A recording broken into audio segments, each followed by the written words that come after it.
Hi, my name's Dave Hooper. I want to tell you a story that began with an innocent question. Back when I was just a regular guy, I'd been a career entrepreneur with some successes and failures. In other words, by this point in my life, I'd been humbled. But we were okay financially, my wife had another son on the way, and life was pretty good. That was February of 2011, which was the last normal month I'd ever have. That's when I first took a closer look at 9/11 and found something astonishing, something that would change my life. This is the story of how one simple accidental question came to be, and how it led to another, and then another, becoming a research obsession that crashed my belief system and drove my marriage, relationships, and sanity to the brink of disaster, and how out from that brink came my awakening. You can't write or talk about it, you just have to see it to believe it, and that's why this film was born. So let's start at the beginning, when my eyes first opened.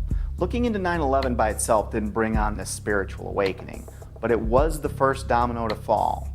You're about to get a peek down the rabbit hole, but just a peek, just enough to see that there is one. So get ready, because you're going to see some things that will test your beliefs and your notion of reality. So why don't we ease into it? Because you know what it's like when you first open your eyes after a deep sleep. That first light can be intense.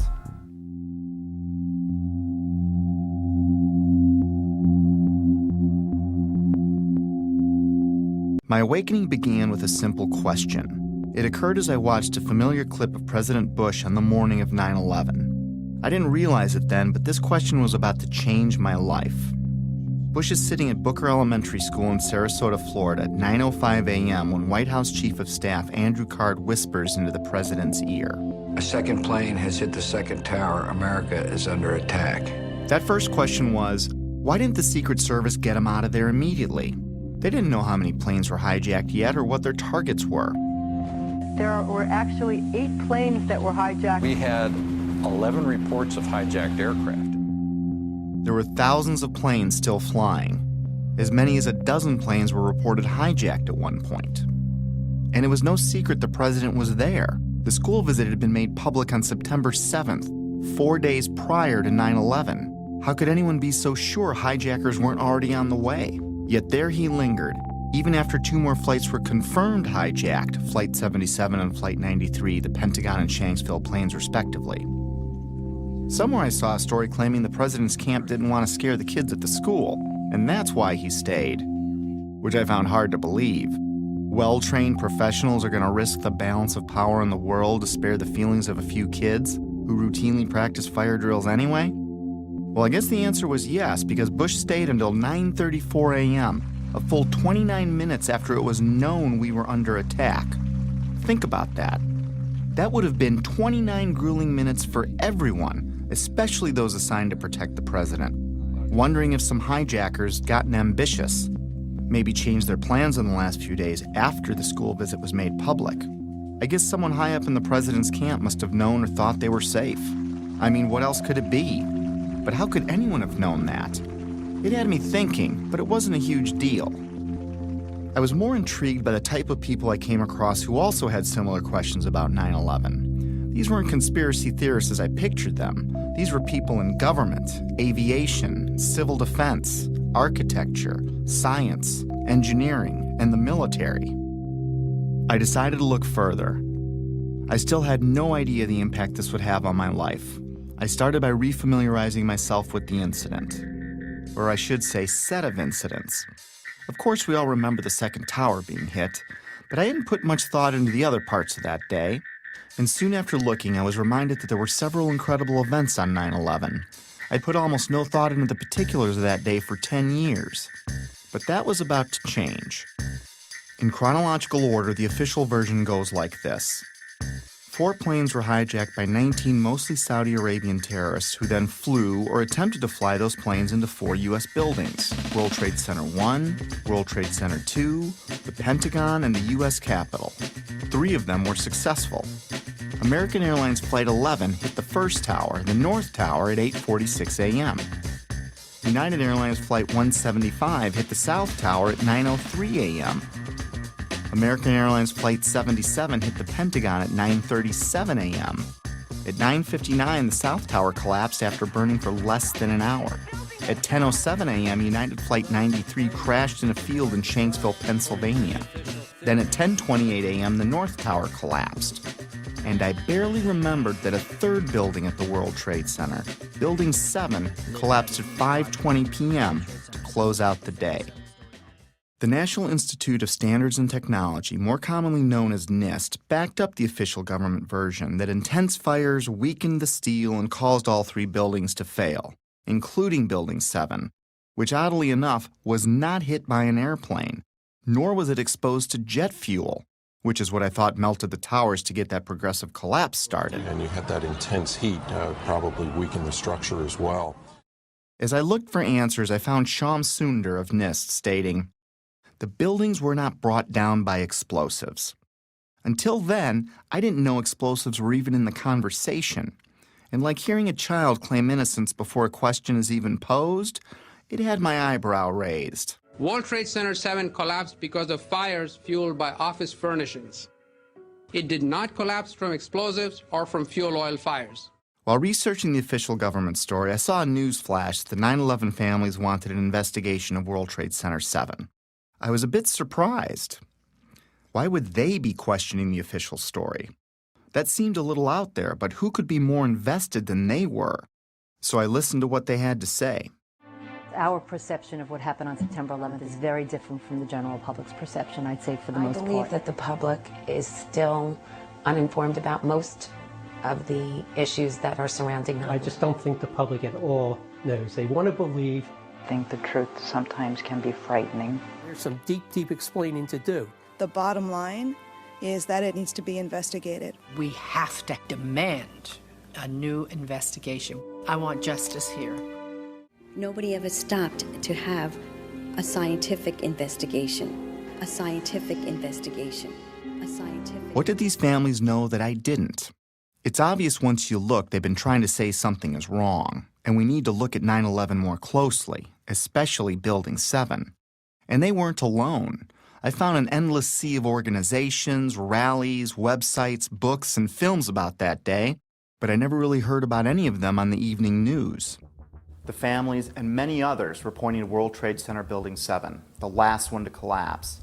I wanted to research what was so special about Building 7. We were only a few days away from launching my new business when I shared with Betsy that I didn't think there was any harm in pushing it back a bit so I could look into Building 7 for myself. This news, combined with the controversial nature of what I was looking into, was met with less than enthusiastic support by my wife, even though she tried to hide it. It was understandable. Remember, our baby was due in a few months, and I was suggesting changes. But they weren't too big and she was okay with it, so I moved forward. And that's how it began. I didn't know it then, but I set us on a course that would lead our marriage to the brink of disaster. But that hadn't happened yet, so let's pick this back up at Building 7. Here are some basic facts. World Trade Center 7, which was located in downtown New York City, is sometimes called the Solomon Brothers Building, but is most commonly referred to as Building 7. With construction beginning in 1984, it benefited from many modern advancements in building technology. It was a 47-story, steel-framed, fireproof skyscraper standing 550 feet tall. It was 300 feet from the nearest tower, the North Tower, or about a football field away. Even though it was one of the largest buildings in Manhattan, it looked small next to the Twin Towers. In September of 2001, Building 7 would have been the tallest building in 33 states. It collapsed at 5:20 p.m. the afternoon of September 11th. Even though Building 7 was not hit by an airplane, the official explanation for all three buildings that collapsed was that intense fires weakened the steel, resulting in total symmetrical building failure. The official story goes on to state that in Building 7, column 79 gave out first, starting a progressive failure of the remaining columns, which allowed the building to fall almost as fast as a bowling ball would into its own footprint. If a building that size accidentally collapsed on any other day, it would have been as famous as the Titanic sinking.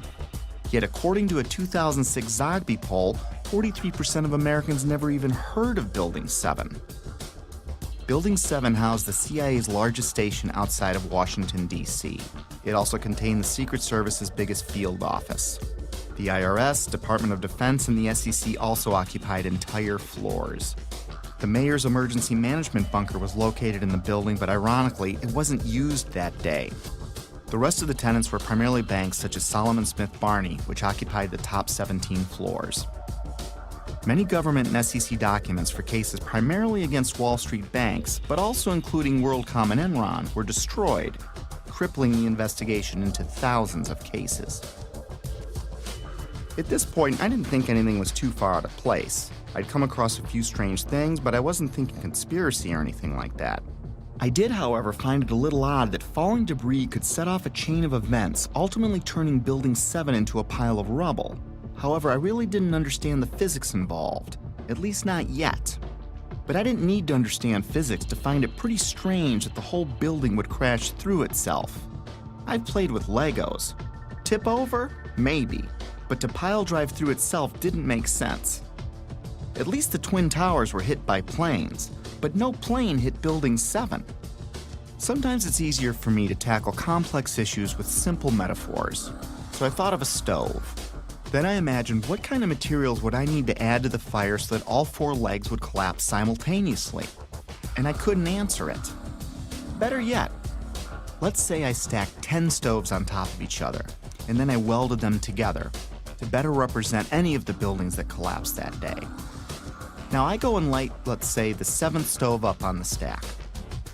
What could cause the 7th stove's legs to give out simultaneously and cause every other stove below it and above it to break apart into tiny pieces, crashing to a pile of rubble in a few seconds? And how could that happen 3 times in a row? After breaking it down, I felt a little pit in my stomach for the first time, but I assured myself that I must be missing something. With that said, it was time to take a crash course in high-rise fires. It seems that high-rise fires are more common than I thought. I found hundreds of them. According to a 2011 report by the National Fire Protection Association, there are an average of 110 fires each year in buildings over 13 stories tall. According to the report, between 2005 and 2009, there were 550 high-rise fires. Of course, there are many more all throughout history, but let's talk about some of the more startling ones. Sao Paulo, Brazil, the Joelma building, 1974. Sparked by an electrical fire, the residential building burned twice as long as the Twin Towers, yet it stood. The underlying structure wasn't even weakened. In fact, it's still in use today. The MGM Grand, which is now Bally's in Las Vegas, Nevada, caught fire in 1980, killing 85 people. It's had a few facelifts and ownership changes, but the structure underneath was never compromised. It's still in use today. Los Angeles, California, 1988. What was then called the First Interstate Bank building burned for 3.5 hours. No structural failure at all. In fact, an insurance company moved in, and today it's known as the Aon Center. In 2004, the Parque Central building in Caracas, Venezuela, the country's tallest building, burned for 17 hours. The facade was repaired, and it is in use today. Philadelphia, Pennsylvania, One Meridian Plaza, 1991, burned for 18 hours. It stood. Beijing, China, the Mandarin Oriental Hotel, burned for 6 hours in 2009. It stood. Chechny's tallest building burned for 7 hours in April 2013. It stood. Dubai, Moscow, Zurich, and on and on. I was starting to see a trend. Fires don't melt steel or cause buildings to collapse. The World Trade Center has itself burned many times with no structural failure or weakening. Some significant dates include February 13, 1975, when the 9th to the 14th floors burned for 3 hours. No damage or weakening of the structure was recorded. The fire began in an electrical wiring closet on the 11th floor. Some fire department officials and building officials here say that there's no chance the World Trade Center could become a type of towering inferno. And in 1993, it survived a bomb detonated in a highly vulnerable area with no structural damage caused by the fires that resulted from the explosion. There was, of course, damage from the bomb, which had to be repaired, but through it all, the towers have always stood. Sometimes buildings do collapse because of structural failure, but it's usually a design problem or earthquake damage or a controlled demolition. Buildings don't come down because of fire, but when they do collapse, they tend to tip over and stay connected.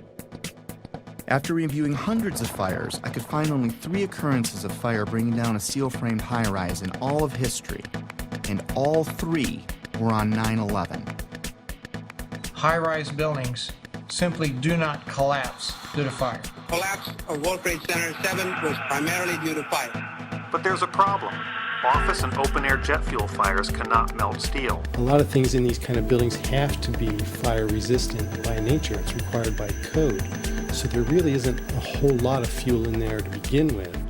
The National Institute of Standards and Technology said that the maximum air temperatures was about 1,800 degrees or 1,000 degrees colder than what's needed to melt steel.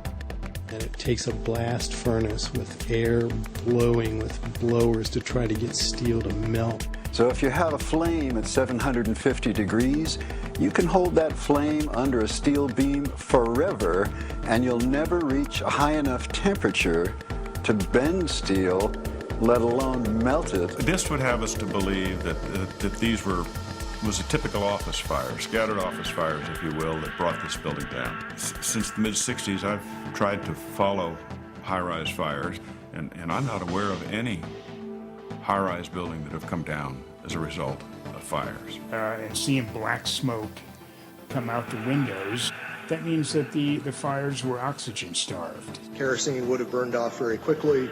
What wasn't destroyed in the initial fireball would have been consumed fairly rapidly and would have only really served as an ignition for the rest of the material. None of which would have been, in my experience as a fire protection engineer, hot enough to sufficiently soften the steel or damage the steel to result in a total collapse of the building. Well, we're told that the planes hit the buildings and there was an explosion and a fire, and about an hour and a half later, in the case of the North Tower, the buildings collapsed due to structural weakening due to the fires. Fires in high-rises have never brought down a steel frame high-rise building at all, ever. The bottom line is this. Steel-framed high-rises don't collapse, especially into their own footprint, because of fire. This is why builders and architects have loved steel for 100 years. A fire typically can't compromise the steel structure. Of course, 9/11 was not a typical day with typical fires. Jet fuel was involved. But the kerosene or the jet fuel just can't explain it. Set aside for a minute that only 2 of the buildings were subjected to kerosene. Now think of a kerosene lamp or a kerosene heater. In the history of kerosene lamps, I have never heard of one being melted because the fires were too hot. In fact, the World Trade Center fires were starved of oxygen and therefore heat. You can see it in the black smoke coming from the towers. Yet molten iron was found in the rubble of all 3 buildings. Something else had to provide the heat and energy needed to liquefy, melt, or even microscopically bend the steel in any of those 3 buildings. And unless you work for NIST, scientists agree that neither jet fuel, nor the furnishings inside those buildings could have heated the steel enough to melt it. I was starting to realize that something else must have been involved in the collapse of at least Building 7, if not all 3. Okay, maybe airplanes weakened the structure of the Twin Towers, which we'll be looking into more deeply later. For now, believe it or not, planes have hit many buildings throughout history and none fell. Of course, none were hit with planes as large as the ones on 9/11, but that still leaves Building 7. I couldn't explain it. Can you tell me that if I throw a flaming chunk of metal off of one building, I can make the building next to it collapse in on itself a few hours later? Why do demolition companies even exist if you can just light a few random fires and wait for an implosion? Maybe the steel structure in Building 7 was so badly damaged from falling debris that the entire structure was compromised. It still can't explain the symmetrical collapse, but I looked anyway. Other buildings that have suffered severe structural damage by natural disaster or bombs didn't disintegrate into rubble piles. They stayed together in some way. Even the buildings in the Trade Center complex that suffered worse damage than Building 7 didn't collapse in on themselves. This uneasy feeling was growing, but there was much more to understand about Building 7's collapse, especially before I started jumping to conclusions in my own head. I needed to hear from some experts. It just didn't add up, the way the whole thing sort of pile drove itself into the ground and all at near free fall speed. Collapses straight down into its own footprint at free fall speed. This is uncanny. There's 40,000 tons of structural steel designed to resist this collapse. This building had 40,000 tons of structural steel in its structural system, and that is intended to keep it from going anywhere. The animation sequence from the National Institute of Standards and Technology for their model, their mathematical model of the collapse of building number 7. And they have the inside members that one column gave way, which they claim resulted in the collapse of all the surrounding members, and then this precipitated a global collapse. This would just not be physically possible for a gravitational collapse. According to NIST, the failure occurred at column 79 on level 12. This means basically they're talking about a single columnar collapse or failure that resulted in a total collapse of the building. That just does not make any sense. Regardless of the engineering, the logic tells you that if you have a single failure at some random point in the building, that the entire building is not going to collapse. Buildings don't break that way.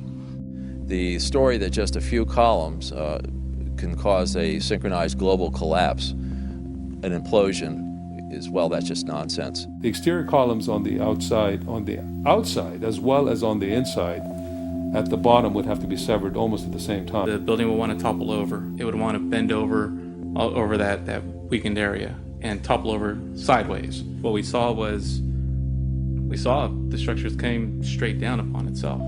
It cannot happen that when you have asymmetric damage, you will get a perfectly symmetrical collapse. At free fall speed. That's impossible. That's a violation of the fundamental law of physics that says that for every action there's an equal and opposite reaction. If you took a billiard ball and dropped at the height of the Twin Towers and you just merely stopped it and started at every floor in free fall, it would take over 1.5 minutes to reach the ground. The buildings were down in 10 seconds.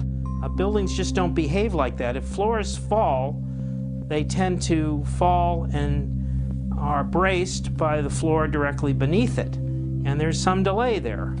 And then the next floor falls with 2 floors, and there's some more delay. The buildings actually accelerated as they came down, meaning they were not getting resistance from these massive columns in the center of the core of this building. And when it's all finished, the outside walls from the lower floors are piled one on top of the other right in the middle of the building. So it's fiction to say that a building as modern as World Trade Center 7 comes down with no resistance. Doesn't add up. The official explanation was dead wrong. Just not possible. Not possible. Just doesn't make sense. It's not how it works. It can't happen. Never before in history. It just can't happen. Well, that's just nonsense. And that cannot happen. Couldn't happen. It's fiction. There's definitely much more going on than just fire. This was a controlled event. The symmetry is the smoking gun. In short, the evidence is clear. We are witnessing not the collapse of a building, but its demolition.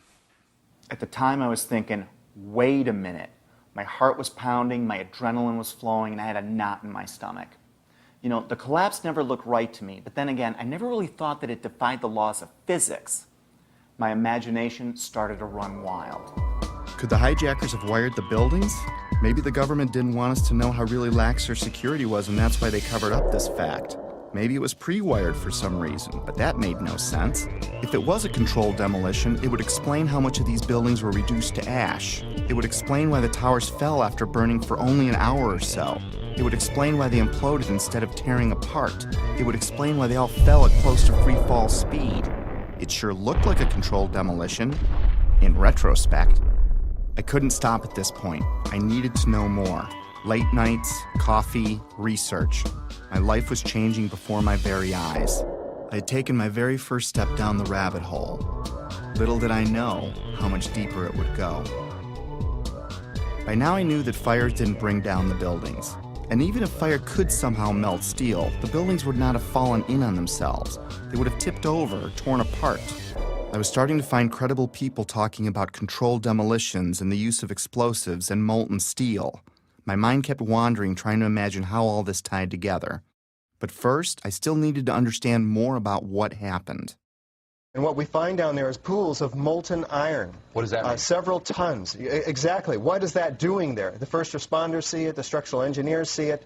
It's documented by FEMA, the melting of steel. Normal office fires is what's supposed to have brought these buildings down, along with jet plane impacts. But jet fuel and office fires don't produce molten iron or molten steel. It doesn't begin to melt until 3,000 degrees. At one point, I think there were about 2,800 degrees. See the stuff he's pulling out? Yeah. It's red hot. 8 weeks later, we still got fires burning. The concept of molten iron is very important here. In order to get molten iron, you have to reach unbelievable heat levels.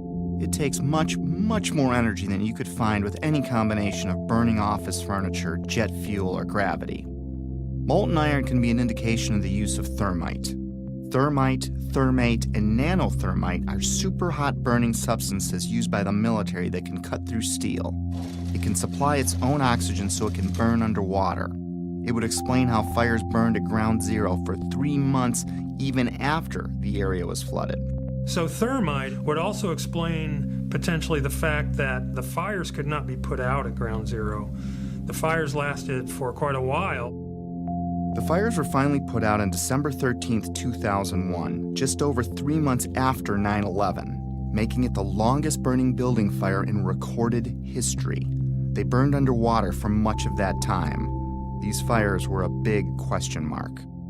But first, it was time to take a closer look at NIST. They are the scientific agency backing the official version of events as most Americans know them. I was hoping they would curb my growing anxiety. Instead, what I learned about NIST made my heart sink. To understand NIST, you need to understand the relationship to explosives. They have vehemently denied that there were any. Not only do they not check for them, they state that none were used. Plain and simple. In fact, they have gone to unbelievable lengths to prove that explosives, or even the evidence of explosives, like pops going off, did not exist. Some people might call it incompetence.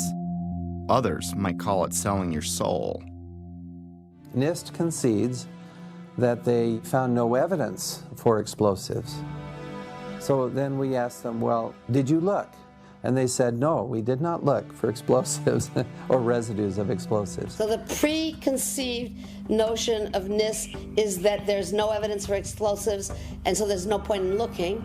That is the most unscientific thing that you can possibly think of, not to look because you don't expect to find evidence, and in fact the evidence is overwhelming. NIST computed what they claimed would be the minimum loudness of an explosion that could sever column 79 with a single blast. Then they claimed no observers detected explosions as loud as their predictions. This size blast would have produced an incredibly loud sound that was not recorded on videos of the collapse nor reported by witnesses. On the basis of this artificial threshold of interest, they swept aside all evidence of actual explosions and concluded that no explosives contributed to the destruction of the building. We did not find any evidence that explosives were used in the collapse. Is that a secondary explosion? Yes, it was. That was the... Yeah, definitely secondary explosion. Secondary explosions, sometimes described as pops or booms, are mini detonations apart from the primary explosion of the plane impacts. These types of explosions are routine in a controlled demolition. They were heard in all 3 buildings long before any collapsed. Like, it sounded like gunfire, you know, bang, bang, bang, bang, bang, and then all of a sudden, 3 big explosions. That sound was not picked up by any of the videos or witnesses that we have talked to. You heard explosions, like boom. We just heard one more explosion. That's about the 4th one we've heard. CNN is now reporting that there was a 3rd explosion at the World Trade Center. Equally unempirical is the treatment by NIST and Popular Mechanics of reports of explosions before and during the collapses. Both documents pretend that there were no explosions. Secondary explosion. We've got numerous people covered with dust from the secondary explosion. Okay, you get the point. Why was NIST denying these explosions? Why are they a big deal? Well, those explosions are a strong sign of a controlled demolition, but they're not proof positive of one. If it was a controlled demolition, there would be other signs like misfired explosives and particles in the dust. So their preferred method of dealing with this problem was to ignore or even deny the reports. John Gross, one of the chief authors of the NIST report, was captured on film while he was making a public presentation, saying that he knew of absolutely no eyewitness who has said there was a pool of molten steel. I'm curious about the pool of molten steel that was found in the bottom of the towers. First of all, let's go back to your basic premise that there was a pool of molten steel. I know of absolutely nobody, no eyewitness who said so. Get down below and you see molten steel running down the channel rails. Like you're in a foundry. Like it was lava from a volcano. The fires got very intense down there and it actually melted beams where it was molten steel that was being dug out. Underground, it was still so hot that molten metal dripped down the sides of the wall from Building 6. The premise that there was a pool of molten steel. I know of absolutely nobody, no eyewitness who said so, nobody who's produced it. I was on the site, I was on the steel yards, so I don't know that that's so. Then I was at the site 2 weeks after it happened with Governor Pataki, right? And they had to cease digging that day. You know why? They were finding pockets of molten liquid metal. In an office fire, you cannot generate enough heat to melt steel. And yet we have evidence of molten iron in the microspheres, in the rubble pile, and the metal pouring out of the side of the tower. About 7 minutes before its final destruction, almost an hour after the plane hit, molten metal was seen coming out of the northeast corner near the 80th floor. What was going on here? These guys at NIST are the official version. Office and jet fuel fires can reach about 1,600 degrees under ideal conditions, but NIST said that the fires burned at 1,800 degrees, which they claim was just enough to weaken and bend the steel, which led to complete failure of each building's infrastructure. But that still leaves us more than 1,000 degrees short of molten metal, which was found all over Ground Zero. They denied that molten metal existed, and they denied that witnesses heard secondary explosions going off. Even the NIST computer animation of Building 7's collapse is inaccurate, showing the outer structural walls crumpling in instead of coming straight down. The NIST report, on which popular mechanics and much of the press has relied, is not a scientific report. It is a political document. We need to have an investigation of NIST themselves. I believe that the reports that came out are not true. So the fact that NIST says that is absolutely, in my opinion, it's criminal. NIST wasn't looking for the truth. They were trying to hide it. But why? Were they asked to falsify their findings? I didn't think they came up with this on their own. When I see John Gross fidget and blush as he states there was no molten metal, I see a man that is doing what many of us do when we don't tell the truth. It's basic human nature. My feelings at the time were like the moment you catch your significant other in a lie. Maybe there's an explanation, but your heart is racing until you get some answers. And if something like that's ever happened to you, you may understand needing to know more, but not wanting to know more, if that makes sense. Was there more evidence of a controlled demolitions besides explosions? And where did the molten metal come from? I needed more before I could get my head around this. I took a deeper look into all the buildings, the airplane strikes, and the possibility of planted explosives. Mostly, I was looking for something to explain away this growing pile of problems. I was looking for answers that could reduce my growing anxiety. Instead, I would fall further down the rabbit hole. By now, Betsy was about to give birth. The idea of putting the business off for a week had turned into a few months, and I couldn't help from talking about my findings all the time, even though Betsy asked me to tone it down. She needed more from me as a husband and father, and I needed more from her to preserve my sanity. Then my dad died, and 8 days later, my son was born.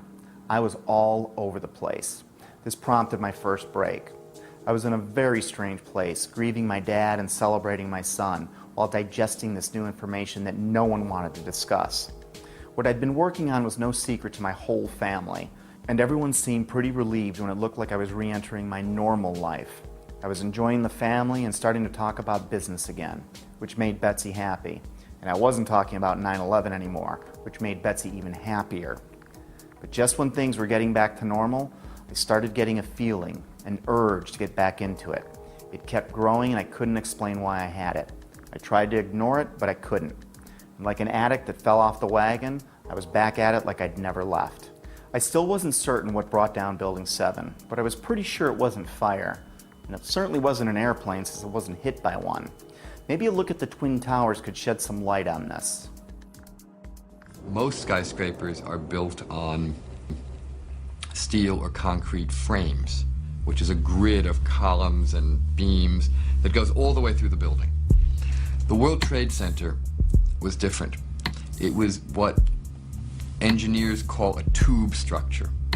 It was a very, very strong mesh of steel. There's a large central rectangle in each of the towers that contained 47 columns, and these columns basically were the primary structural support of the building. These 47, 48 columns are essentially the superstructure of a battleship. They're essentially a suspension bridge. There's no way that burning kerosene can ever affect these in the least, if only because of the radiator effect. The minuscule possibility that fire somehow brought all three buildings down was gone. My only hope was that airplanes could have destabilized the buildings somehow. It didn't explain Building 7, but I was trying to give the official version every possible chance to be right.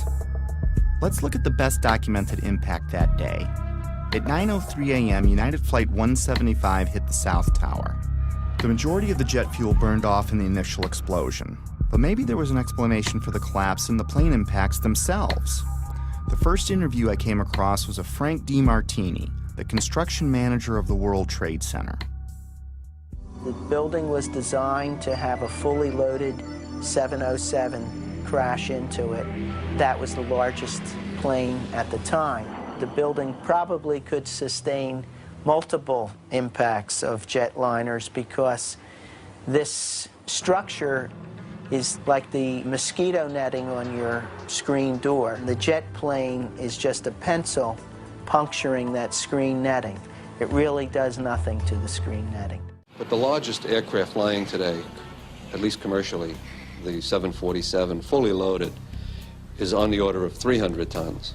So if you think about a 300-ton element crashing into a building that's been designed to carry 13,000 tons, you can see that an aircraft crashing into the World Trade Center would probably not do anything. We designed the buildings to take the impact of the Boeing 707 hitting the building at any location. But the plane had already hit. And what I noticed was the lights were still on in the lobby. That led me to believe that the plane never got to the core columns because the feeds for all these transformers feeding all the light and power in the towers were adjacent to the core columns. Those aircraft and those fires could not cause those buildings to come down in that way. The idea that airplanes could have destabilized the buildings never made much sense to me. The Twin Towers were like a solid iron rod coming out of the ground, supported by another steel building surrounding it. Let's use another metaphor to clarify what I mean. Let's assume a stop sign is like one of the towers. The post is the core and the thin shield of the sign is the Trade Center's outer mesh. If you shot a bullet through the stop sign, the bullet would go through the outer shell and the inner steel core that holds it up. Is the structure weakened after the event? Is it possible for the sign to implode in on itself, partially turning to dust? Does it matter if it was a flaming bullet that exploded on impact? Could the sign ever collapse in on itself? The plane impact still can't explain the near free-fall speed of all three collapses, but I had to look. So if it wasn't fire and it wasn't airplanes, then it wasn't natural. Maybe I needed to look for things that can make something like this happen. And holding off on the who and the why, for now. One step at a time. And it's my expert opinion. As a demolition expert, I was trained by the best the U.S. government has. I served 3 years on Underwater Demolition Team 12. 2 years I was attached to SEAL Team 1. And when I look at the buildings and how they fall and the way they fell, they couldn't have come down without being assisted in some manner. The only way that a building can accelerate as it collapses is by having pre-engineered, precisely timed, and precisely placed explosives. In other words, controlled demolition. The collapse of the building was caused by controlled demolition. In fact, the evidence shows very strongly that there were explosives used in the way the buildings came down. We started running floor by floor instead of popping out. It was like if they had detonated. Yeah, detonated. They were planned to take down a building. Boom, boom, boom, boom, boom, boom, boom, boom. All the way down. Explosives are used to demolish buildings like this in just seconds. Okay, so it's a controlled demolition. What's the problem with that? Let's just think about this. Controlled demolitions cannot be engineered and rigged in a day. It takes months. And therefore, this event must have been planned in advance. Controlled demolition is used to bring unwanted buildings neatly down into their own footprint. It's part science and part art. Through the placement and synchronization of many different types of explosives, demolition companies can control how and when any building falls. Some are brought down or pulled in a plain Jane fashion, and others as a pyrotechnic show for an active audience. There are many more, but let's look at 8 typical signs of controlled demolition. We've already covered a few of them. We know the buildings fell at near freefall speed and the collapses were symmetrical. Anyone can see that with the naked eye. We already established people heard explosions, but it was confusing to me. And of course you're going to hear loud noises as a building collapses. This needed further investigation. By now I was only going to trust my own eyes when it came to researching 9/11. I think it's too important an event to let someone else tell you what to believe about it. But I'm getting ahead of myself. There are 118 documented testimonies of explosions heard from firemen and other first responders alone, which took a court order to be released, and that doesn't include the maintenance employees or regular tower workers. After analyzing locations and timestamps, I broke explosions into 3 categories. Impact synchronized booms were explosions seemingly timed with the plane strikes in the seconds before and after the collisions. Pre-collapse pops were explosions heard all over the buildings from the time of the first plane impact until Building 7 fell. The final booms and crackle are the main body of explosives, which are detonated over the span of a few seconds, leading up to and through the collapse. It seems that explosives went off in different parts of the Trade Center when each plane hit. William Rodriguez, a 20-year maintenance employee of the Trade Center who was decorated for saving many people that day, was in the building when the first plane hit. Let's hear what he and a few others had to say about a subterranean explosion coinciding with the first plane hit. It was a huge explosion that came from under my feet, meaning that it came from the sub-levels between B2 and B3. And then there was a huge explosion at the top of the building. You could hear the difference from the bottom and all the way through the top. They were having coffee in the World Trade Center when the first plane struck. And all of a sudden it sounded like, I don't know where the subway is, but it sounded like a subway collision, a bomb. Just got out of the tunnel and it blew. The subway tunnel? Yeah. Yes, I was right there. I was down in the basement, came down, all of a sudden the elevator blew up, smoke. I dragged the guy out, his skin was hanging off, and I dragged him out, and I helped him out to the ambulance. What that man is describing sounds like an explosion, not jet fuel dripping down elevator shafts, as stated in the official version.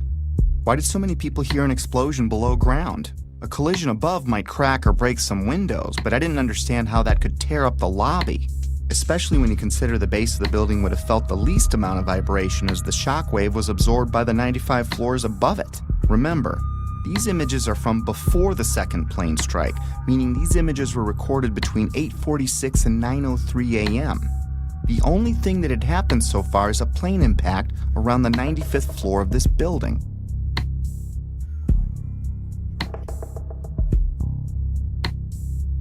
Right away, a guy from the Port Authority told him the damage is somewhere above the 78th floor.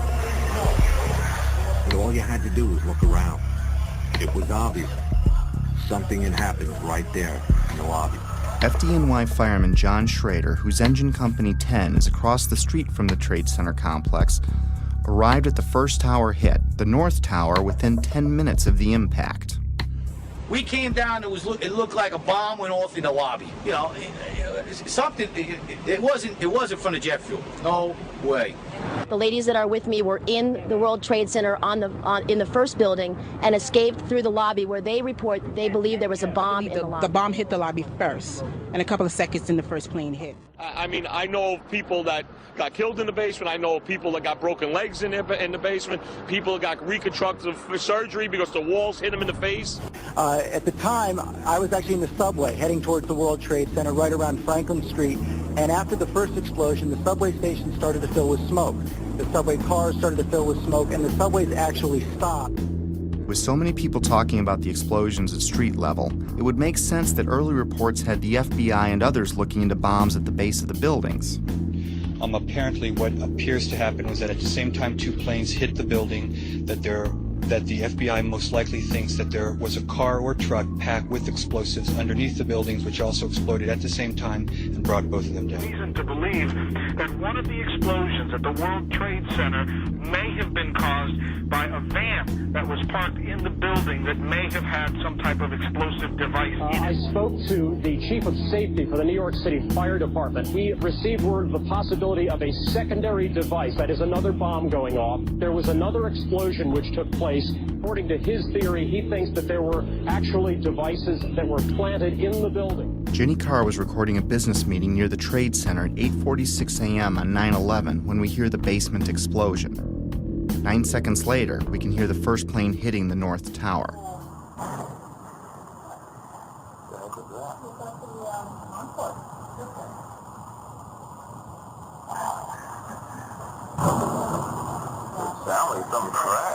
I think a bomb went off in the lobby first, then a plane hit the building, but then another plane hit the other building. Let's discuss these pre-collapse pops.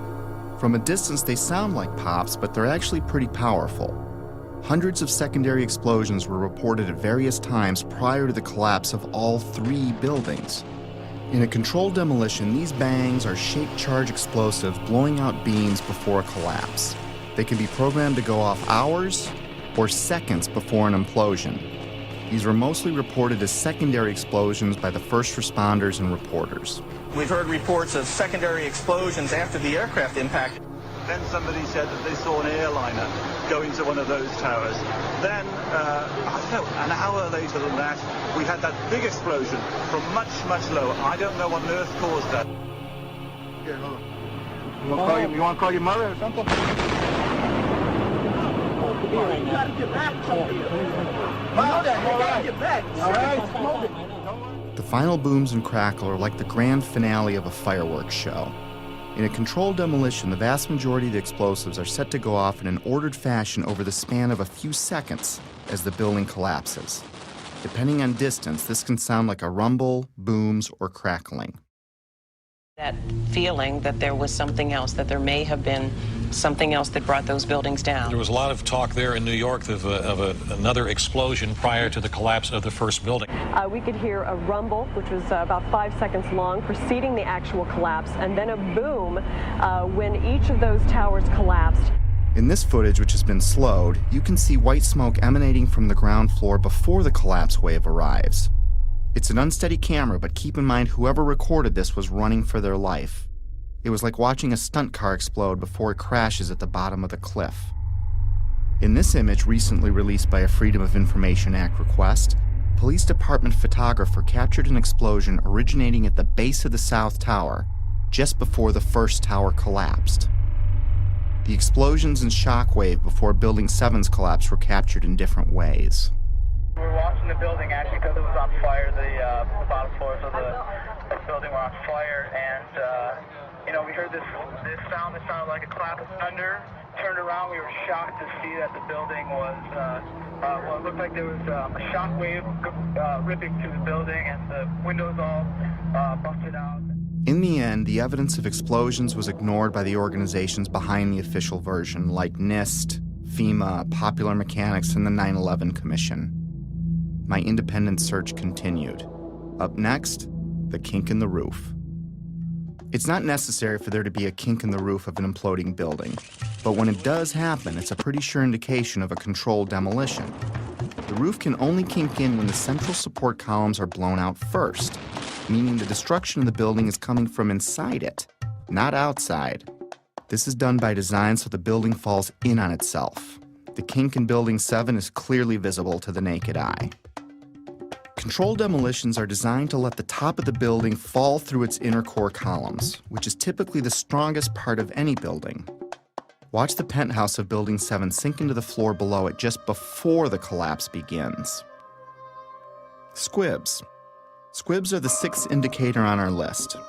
In demolition vernacular, squibs refer to visible blasts from explosive charges. Often they are visible through mistiming or malfunction in some way.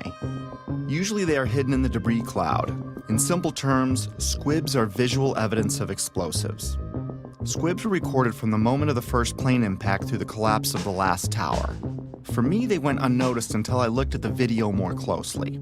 These stills captured squibs as the towers collapsed. The official version stated these squibs were compressed air caused by the pancaking floors, which squeezed air to the point of bursting out a window. The seal of the building was already broken when the collapse began. Logically, if it was compressed air, it should have found the path of least resistance through the broken part of the building. It shouldn't have knocked out a window here or a window there, as many as 40 floors below the blast wave. Naysayers tend to say, well, that's just air being blown out the windows. I mean, it doesn't really work to say it's just air pressure. And I've estimated these are coming out faster than 100 miles an hour. The following clips show multiple squibs popping out, sometimes simultaneously, sometimes dozens of floors away from each other. Of all the 9/11 information I've come across, this may have been the easiest to spot. Yet it provided me with one of those stark moments in which the reality of 9/11 sunk in to a new level. In this clip, notice how the squib occurs before the floors above reach the blast ejection point. Not all squibs, however, were easy to spot. Remember how we discussed explosions that were timed to go off with the plane impacts? Well, this is the first plane impact. Notice the dark brown smoke coming out of the top floor of the tower. This smoke is already dissipating before the plane strikes the building. In this segment, the NBC camera is pointed at the north tower. The first tower hit. In a few seconds, the second tower is going to be hit. You'll know it when it happens because of the reporter's voice and the fireball in the lower left corner of the screen. Now keep your eye on the east facade, the one on the left. Notice how several tiny explosions go off as the second plane hits the other building, perhaps in an effort to mask some necessary work prior to its demolition, as I was thinking at the time. Oh, another one just hit. Something else just hit. The seventh characteristic of a planned implosion is what's called a demolition wave. It's the path of destruction in a controlled demolition. It is a visible wave of explosions moving down the columns of a building just ahead of or at the speed of gravity. This array of synchronized explosives is timed to blow out floors beneath the collapse wave as the floors above reach the floors below, thus allowing a drop at approaching freefall speed. Again, let's slow down the film for some of these. When slowed down, you can see how the explosions are timed to go off, floor by floor. In this clip, you can clearly see a demolition wave proceeding down a column mostly hidden by the umbrella of the falling debris pile. Look to the right of the black line. It's a bit grainy because of the zoom. Here it is again without the black line. You can see synced explosives cutting a path down the building. The demolition wave can be hard to see with an untrained eye because it happens so fast. I tried to highlight a few more examples in the following clips.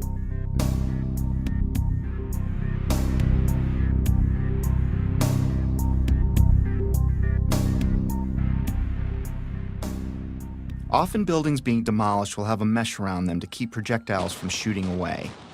In the case of the Twin Towers, there were thousands of pieces of steel jettisoned out much further than they could have if it were a gravitational collapse.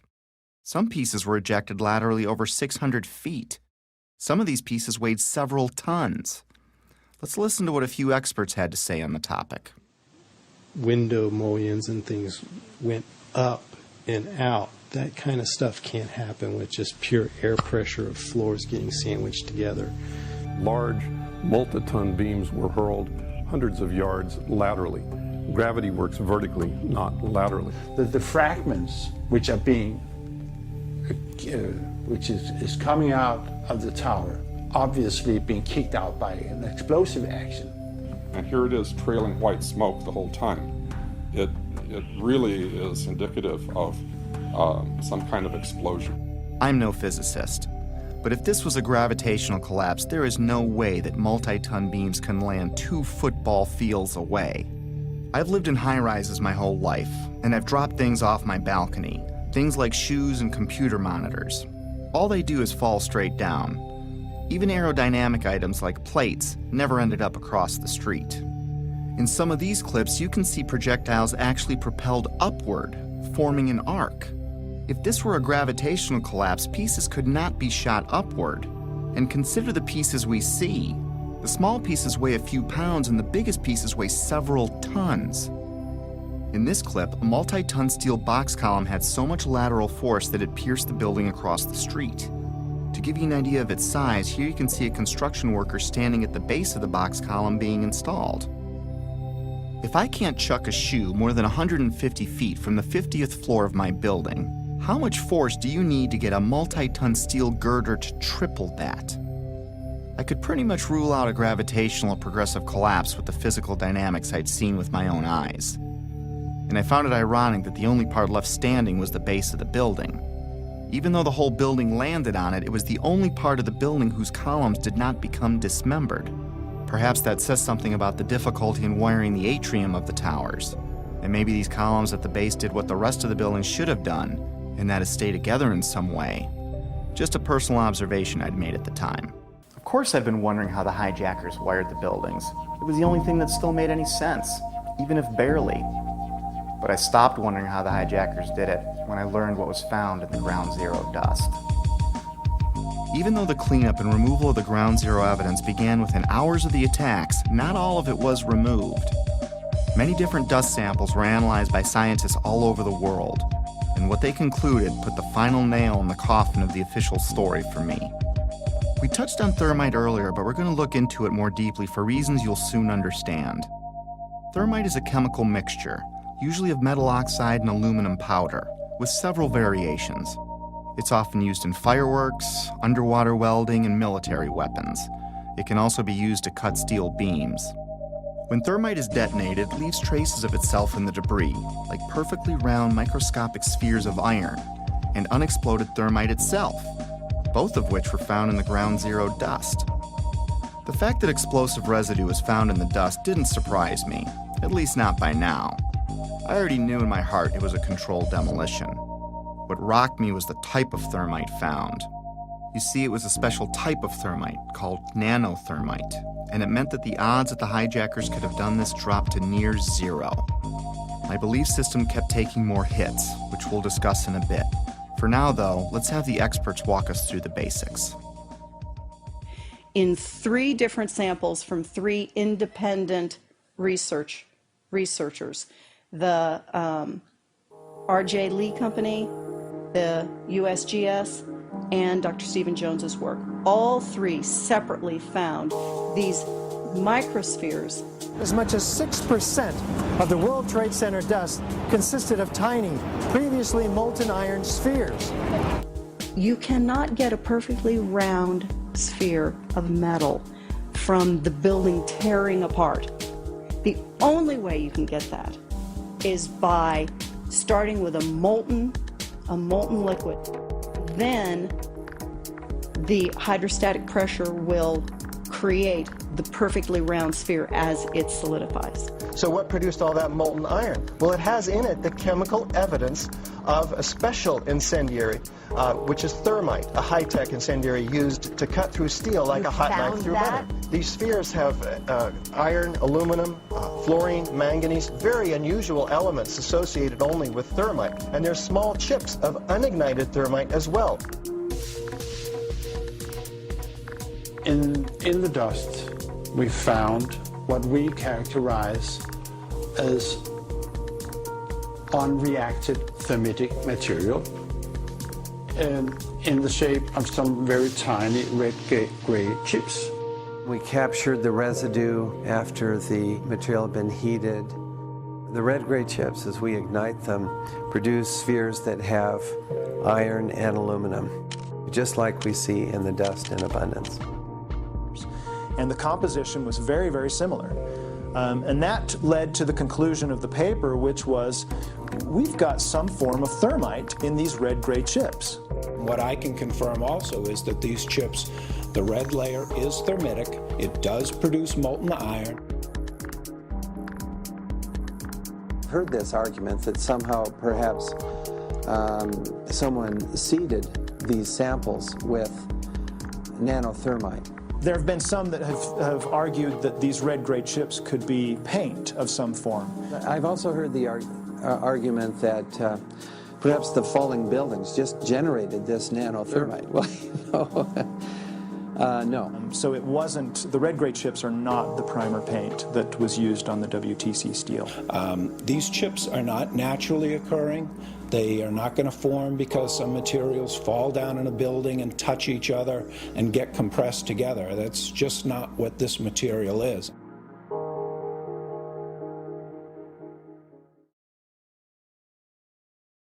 What we have found is a modern version of thermite, which we call nanothermite, which is produced in a different way. It is not just two powders being mixed.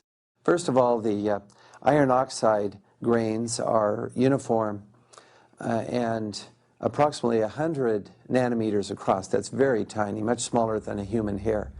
The aluminum occurs in plates that are about 40 nanometers across. I have no idea how to make those.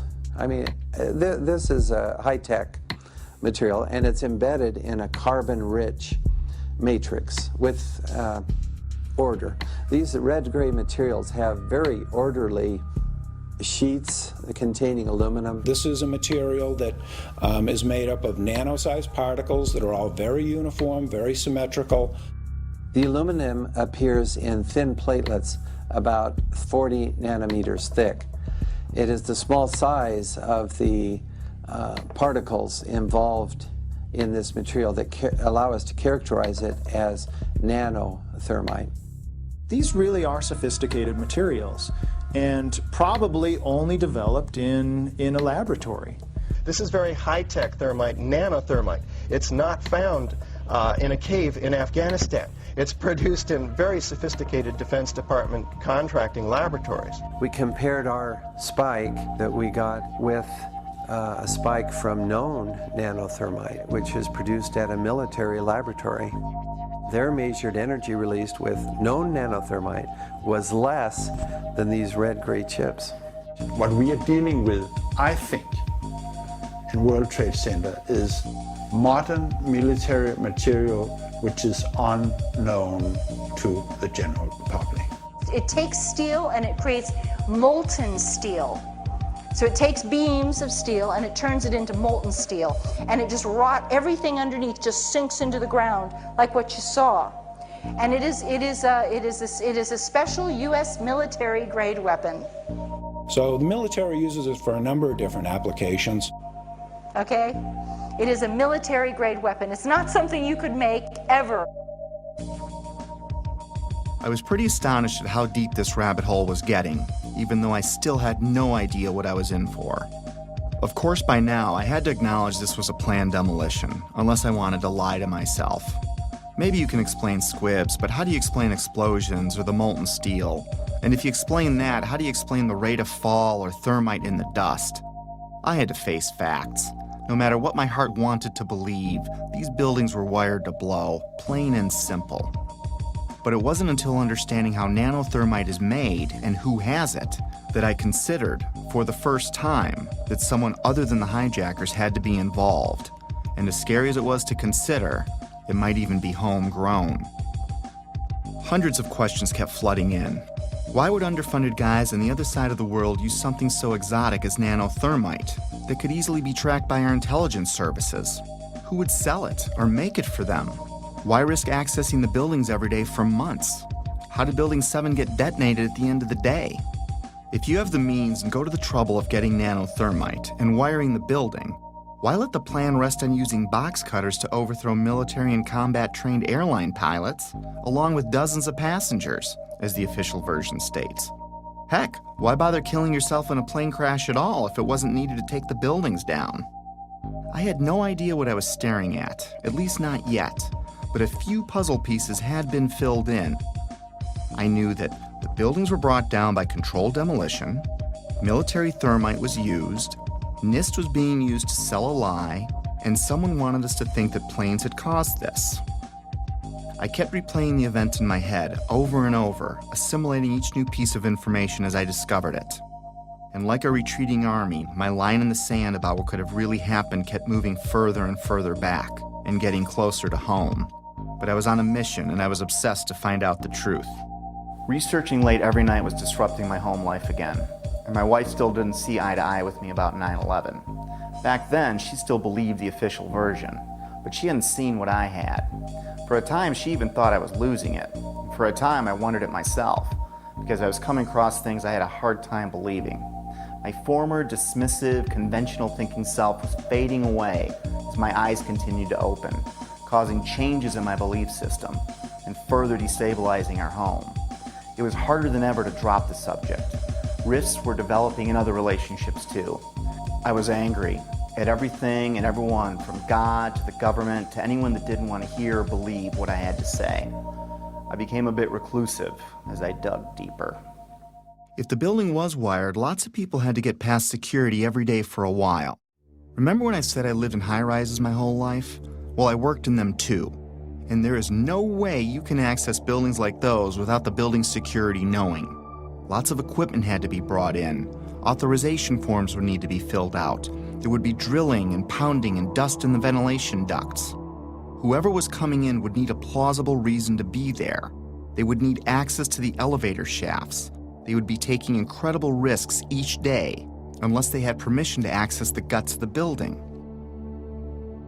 Anybody who's ever watched a building being demolished on purpose knows that if you're going to do this, you have to get at the under infrastructure of a building and bring it down. The columns could have been set up with explosive devices during the off-hour operations of the building by elevator company personnel. It wouldn't be a problem once you gained access to the elevator shafts. How about an elevator modernization, which we know was going on the 9 months prior to 9/11? There are people who noted that the elevators were locked in turn and that there were guards placed at these locked elevators during the modernization. And in the case of a steel frame building, that means we load them with RDX cutting charges, which are loaded with individual delays, sometimes as many as 2 to 3 different delays on a given floor. I was sick to death of the dust which was appearing on the windowsills. It was dirty grey and very, very noticeable in that week leading up to 9/11. There were workers throughout the World Trade Center that had access to the hoistway, which is immediately adjacent to the core columns and beams in the building. The fact that there were visitors, like engineers of some kind, wandering around the floors, carrying toolboxes and cables and so on. We're talking about several tons of nanothermite and ordinary thermite. One would have to have access through security. Video cameras caught trucks arriving at the World Trade Center from about August 23rd until every night until about September 2nd, September 3rd. And the trucks were arriving at about 3 o'clock in the morning when everybody else had left the building, including the janitorial trucks. Something was brought into that building that would help with the detonation. There may have been work done on the detonation before. It may have been going on for months, but whatever they needed at the very end, they came and brought in that 10-day period. The 9/11 Commission also does not tell you that Marvin Bush, the president's brother, and their cousin, Wirt Walker, were the principals of the company that was in charge of security for the World Trade Center. They don't, man, yeah. The jaw-dropping coincidences kept piling up. I learned that Stratosec was a security company which used to be called Securicom, and they didn't just handle security for the World Trade Center complex. They had contracts with Dulles International Airport, from where Flight 93 departed, and United Airlines, accounting for most of the security breakdowns on 9/11. And another thing, Stratosec also handles security for Los Alamos National Labs, one of the only places on the planet that can produce the nanothermite found in the ground zero dust. The odds are pretty astonishing that one company can link so many vital elements of 9/11. But more astonishing is there's no mention of Stratosec or Securicom in the entire 567-page 9/11 Commission report. Of course, that was no surprise by now. Did I forget to mention that that same 9/11 Commission did not mention the collapse of Building 7 in the entire report either? Why is there not a word about the collapse of that building in the 9/11 Commission report? We didn't see any evidence of the kind of thing you're talking about. I didn't think this was something done by terrorists anymore, nor did I think this was done by any one man, even if a president.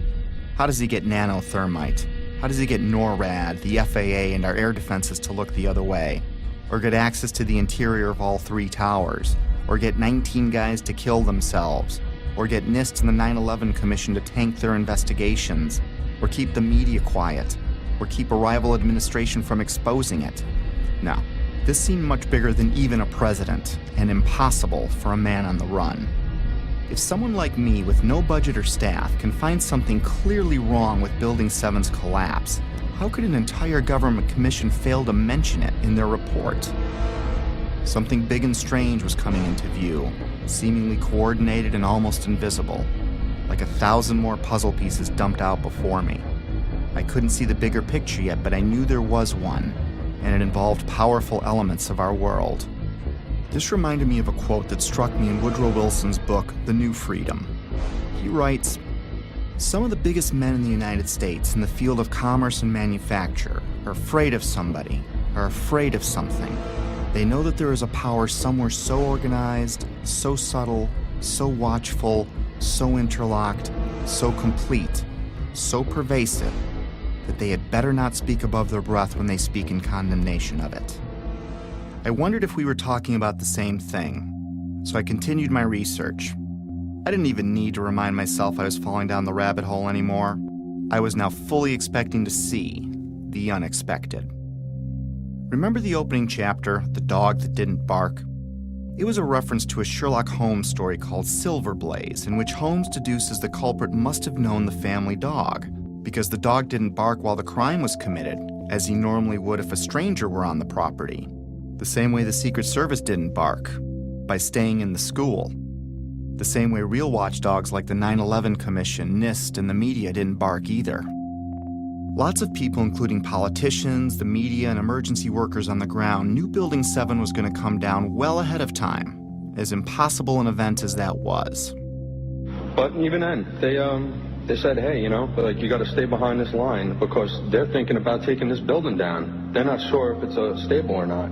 So they were holding a line off because they had knowledge that something was going to happen. That by noon or 1 o'clock, they told us we had to move from that triage site up to Pace University, a little further away, because Building 7 was going to come down or being brought down.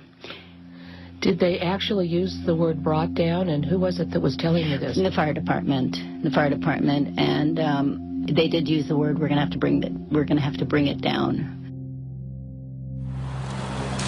Keep your eye on that building. It'll be coming down soon. I didn't hear any creaking, or I didn't hear any indication that it was going to come down. And all of a sudden, the radios exploded, and everybody started screaming, "Get away, get away, get away from it!" And the whole time, you're hearing thum, thum, thum, thum, thum.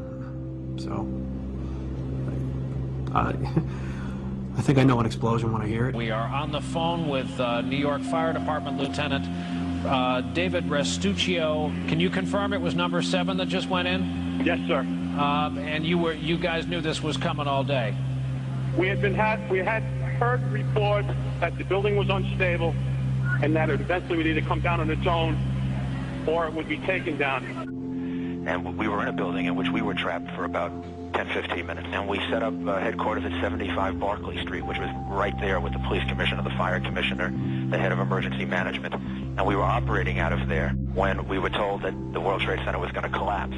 The World Trade Center was going to collapse. It was going to collapse. It was going to collapse. But it was the media's pre-knowledge of Building 7's fall that was much more telling. Several news outlets around the world reported the collapse of Building 7 long before it happened. I listened closely to these segments. Considering Building 7 wasn't hit by an airplane and no high-rise has ever collapsed because of fire, how was it that all these different news agencies reported it before it happened? How can anyone report there has been an improbable accident before the accident happens? Now, more on the latest building collapse in New York. You might have heard a few moments ago was talking about the Salomon Brothers building collapsing. And indeed it has. Apparently that's only a few hundred yards away from where the World Trade Center towers were. That one of the other buildings, Building 7, in the World Trade Center complex is on fire and has either collapsed or is collapsing. That has structural damage as well. We saw a lot of glass broken out, and a corner of the building appeared to be in distress, and there's concern that there might actually be another collapse of that building. We are getting word from New York right now that another building has collapsed. Is that smoke coming from this third collapse? Okay, that is what we're understanding, which makes sense because it looks like the sun is going down. But I'm hoping that enough people have cleared out of downtown Manhattan so that perhaps it wasn't as full as it might be normally around 5:30 on a Tuesday. That information, of course, take a look at that right-hand side of the screen. It's going down right now. There it is. Yep. It went down. Brown building, the tall one, is number 7 World Trade Center. I've heard several reports from several different officers now that that is the building that is going to go down next.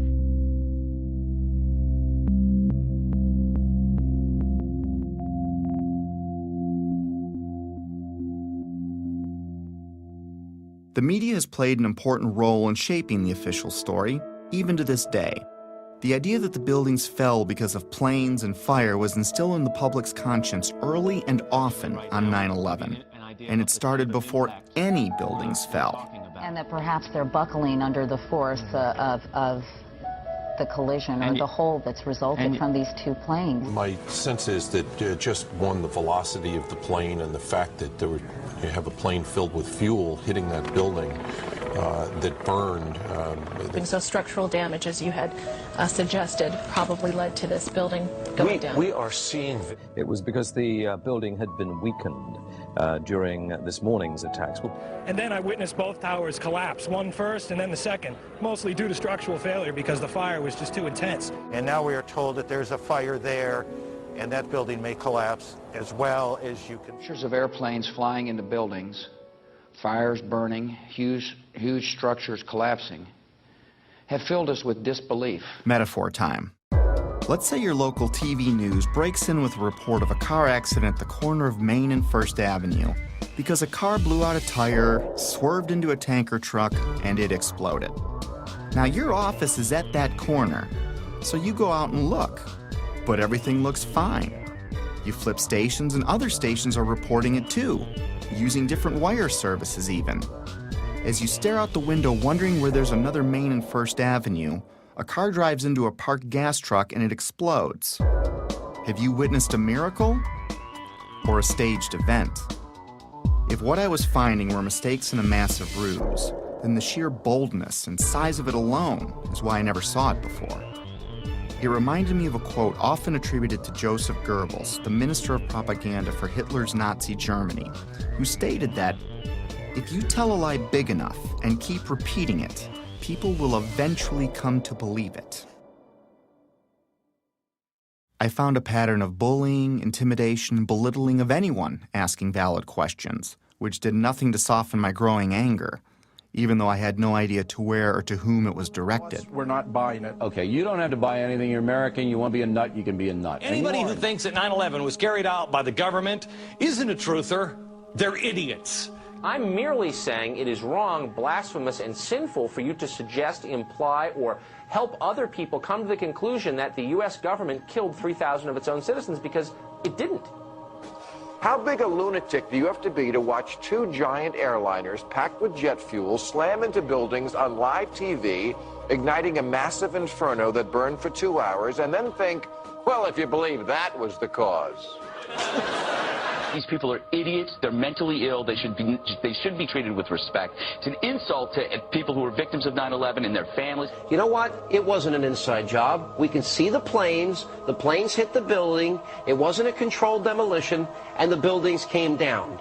And it just is beyond bizarre. Yeah, and you are a nutcase, Building 7. 9/11 was an inside job. Oh, get a life. Get a life. 9/11 was an inside job. You're like the guys who think that the space aliens kidnapped Elvis or something like that. That's where you are. I didn't think it was an accident that every question is uniformly dismissed. I couldn't find a familiar journalist that seriously entertained these obvious questions that anyone would have. Could I really be onto something that the media couldn't see? Or were they trying to keep me from seeing something they did? Most reasonable people would question the official story after seeing what we've seen.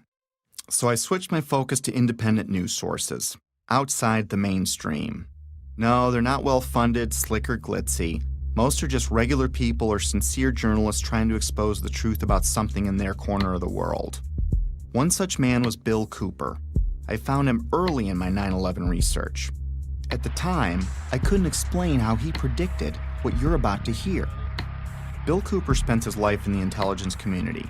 He rose to the Office of Naval Security and Intelligence, serving on the intelligence briefing team for the Commander-in-Chief of the Pacific Fleet. He held several top security clearances. After the military, he developed and operated the largest civilian intelligence agency in the world. The world's largest and most successful civilian intelligence gathering operation in the world, which makes me privy to an awful lot of information that none of you will ever see. In other words, he was very credible. The following clip is from his radio program, The Hour of the Time, which aired on the night of June 28, 2001, 76 days before 9/11 happened. A CNN reporter found Osama bin Laden, took a television camera crew with him, went into Osama bin Laden's hideout, interviewed him and his top leadership, his top lieutenants and colonels and generals in their hideout. This is a CNN reporter with a camera crew. And he came out and told everybody, within 3 weeks, Osama bin Laden is going to attack the United States and Israel. Now, don't you think that's kind of strange, folks? You see, because the largest intelligence apparatus in the world, with the biggest budget in the history of the world, has been looking for Osama bin Laden for years and years and years, and can't find him. And whatever is going to happen that they're going to blame on Osama bin Laden, don't you even believe it. When in hell are all you people going to wake up? All these early news reports were glaring misfires in what seemed to be an otherwise coordinated media campaign. Misfires not unlike the ones meant to coincide with the first plane impact. Little mistakes that my untrained eye never picked up before, but that I was now finding all over, spawning even more questions, and fueling the early stages of what would become my spiritual awakening. As I continued finding evidence leading me away from the official version, it was not surprising the main body of evidence was being removed within hours of the attacks, cleaning up a crime scene with no real investigation. Because what they did immediately after 9/11 was they started removing the steel, the debris from Tower 7 and all the towers immediately. 400 truckloads per day of material were taken away from the World Trade Center site and sent to China for recycling. There were laws violated in the destruction of that evidence. I was starting to believe that things like the immediate cleanup were probably no accident.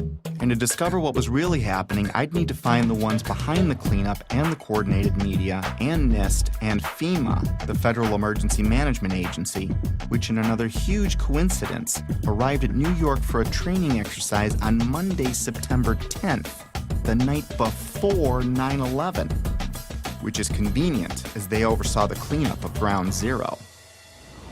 To be honest with you, we arrived on late Monday night and went into action on Tuesday morning. And not until today did we get a full opportunity to work. Over time, it got easier to find puzzle pieces, like the following testimony by Norman Mineta, the Secretary of Transportation in 2001, who was with Vice President Dick Cheney in the morning of 9/11. And like so much other important information, this interview would also be left out of the 9/11 Commission report. During the time that the airplane coming in to the Pentagon, there was a young man who would come in and say to the vice president, the plane is 50 miles out, the plane is 30 miles out. And when it got down to the plane is 10 miles out, the young man also said to the vice president, do the orders still stand? And the vice president turned and whipped his neck around and said, of course the orders still stand. Have you heard anything to the contrary? Well, at the time I didn't know what all that meant. And the flight you're referring to is the flight that came into the Pentagon. Oh, God. The Mineta testimony launched my investigation into the Pentagon, Shanksville, the hijackers, and many other aspects of 9/11. And if I thought I was a long way down the rabbit hole already, was I way wrong. My belief system would ultimately be shattered, but rebuilt to accommodate my evolving worldview. Back then, however, I was only a few months into my investigation, and I was going through a full scope of emotions, and frankly, having a difficult time handling all of them. Denial, curiosity, fear, disbelief, paranoia, anger, and heartbreak. And I would go through many more. I was still unable to reconcile all the data in front of me. I couldn't see the bigger picture at the time. But like the wind, it can't be seen, yet we know it's there because it leaves evidence of its existence. Very much like the trail of breadcrumbs I'd been researching over the last few months. But it's not something I could understand in one sitting. It took time. Coping with the flood of emotions took a while. I didn't have anyone guiding me or anyone to talk to about it. I felt like I had no foundation, like the ground was crumbling beneath me. The truth is hidden by several mechanisms, especially the limits of our own preconceived beliefs. I'd been so ignorant and dismissive, but now I wondered what else I'd been fooled about. Over the years, I came to see that we're in a battle of information, a battle of beliefs, or a spiritual battle, if you will.